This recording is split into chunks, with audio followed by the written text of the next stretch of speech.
তো এখন এবারও একটা প্রমাণ হয়েছে, যেমন হাই স্কুলে ভর্তি করার জন্য মোটামুটি সব স্কুল থেকেই ওখানে পরীক্ষা দিছে, তা দেখা গেছে 14 আমার ছাত্র মানে টপ 20-এর মধ্যে। তো যাই এটা আপনাদের সহযোগিতার কারণে, আমাদের টিচারদের মানে অন্তরিকতার কারণে এখানে ভালো ছাত্র আমরা তৈরি করতেছি। এখানে যেহেতু একটা উদ্যোগ নেওয়া হয়েছে, আমার এই শিশু নিকেতন চালানোর জন্য আমি 25 সাল পর্যন্ত টাইমটা চাইছিলাম, তারপরেও আমার ছোট ভাই রহমান একটু কঠোর।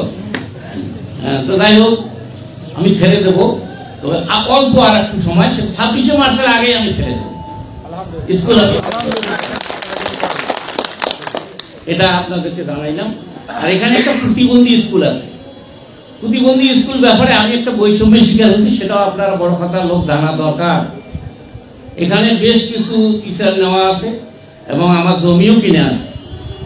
এই বিল্ডিংটাও প্রতিবন্ধী স্কুলের টাকা দিয়েই করা হয়েছে, এটা তখনকার চেয়ারম্যানের অনুমতি নিয়ে আমি করছি।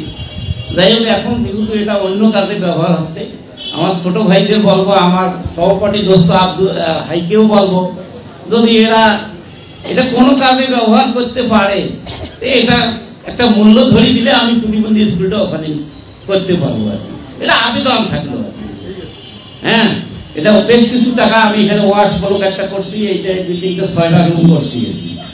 তো যাই হোক এটা আমার বন্ধু আব্দুল হাইয়ের সাথে আমি আলোচনা করবো, ছোট ভাই রহমানের সাথে আলাপ করি। এটা এই ব্যাপারে আমাকে ডিসেম্বর পর্যন্ত টাইম দিতে, প্রতিবন্ধী স্কুলের ব্যাপারে। এটা ছাত্র বেশি না, সকালের ছাত্র আর সব ছাত্র স্কুল আসে না।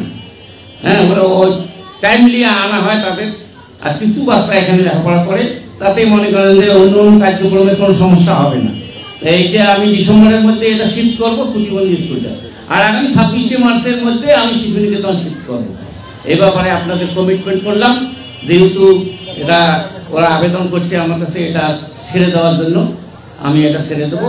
শিশু নিকেতন আমি শিফট করবো 26শে মার্চের আগেই, আর এই প্রতিবন্ধী স্কুলটা আমি শিফট করবো ডিসেম্বরের মধ্যেই। এটা আমি খালি করে দেবো।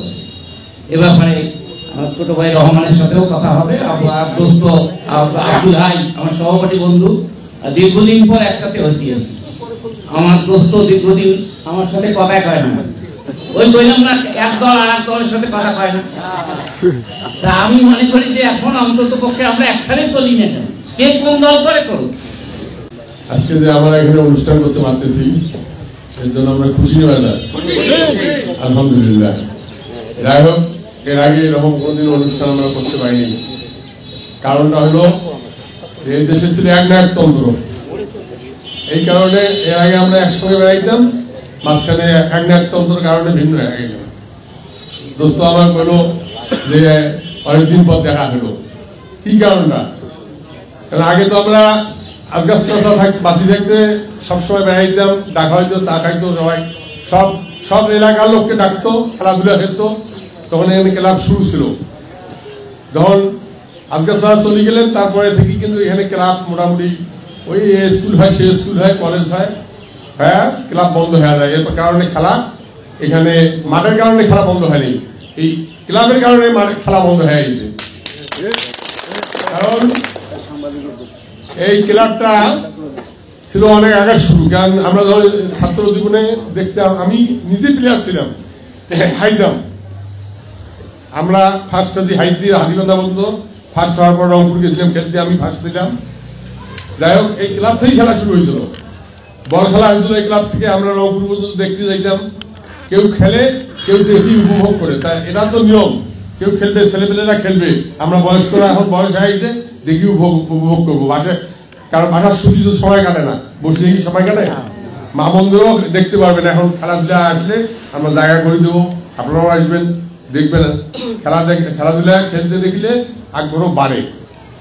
কাজেই আমিও দীর্ঘায়ু করবো না, যেহেতু আদান দিছে, আমি বলবো যে উদ্যোগটা নেওয়া হয়েছে এখানে সবাই আমরা অংশগ্রহণ করবো এবং সবাই আগ্রহ সহকারে যদি আমরা আসি, এটাকে সামনের দিকে এগিয়ে নেওয়ার কোনো ব্যাপার না। খেলাধুলা যেন এর আগে যেরকম হয়েছিল, এখন আমরা এখান থেকে শুরু করে যেন আল্লাহর মধ্যে ঢাকা পর্যন্ত যাইতে পারি। এই আমাদের পাটগ্রাম পার্শ্ববর্তী থানা, পাটগ্রামের ছেলেমেয়েরা শিশুরা যাচ্ছে ঢাকায় খেলতে, আমি দেখলাম ওরা হারিয়ে ছিল, খেলতে গেছিল ঢাকায়, টেবিল গাড়ি চ্যাম্পিয়ন হয়ে গেছিল। আমি সেই চ্যাম্পিয়ন প্লেয়ারদেরকে দেখতে গেছিলাম, ব্যারিস্টার সাহেব সহ আরো আমাদের আরো অন্যান্য ইয়ে ছিল, এমডি সাহেব ছিল, একসঙ্গে দেখতে গেলাম। বেশ বাচ্চারা এখান থেকে যাচ্ছে ঢাকায় খেলতে, আমাদের ক্লাব কেন পারবে না? এটাকে সবাই চেষ্টা থাকতে হবে, সবাই উদ্যোগ থাকতে হবে, সবাই দল মত নির্বিশেষে। কারণ আমি বিএনপি করি, ওই আমার দোস্ত আওয়ামী লীগ করে দেখি হবে না, তা না। এখন আমরা একসঙ্গে সকলে মিলে একসঙ্গে কাঁধে কাঁধ মিলিয়ে কাজ করবো ইনশাল্লাহ। আগামী দিনে যেন আমরা এই ক্লাবকে সামনের দিকে এগিয়ে নিয়ে যেতে পারি, এই বলে আমি আমার বক্তব্য এখানে শেষ করলাম। আসসালামু আলাইকুম ওয়া রাহমাতুল্লাহি ওয়া বারাকাতুহু।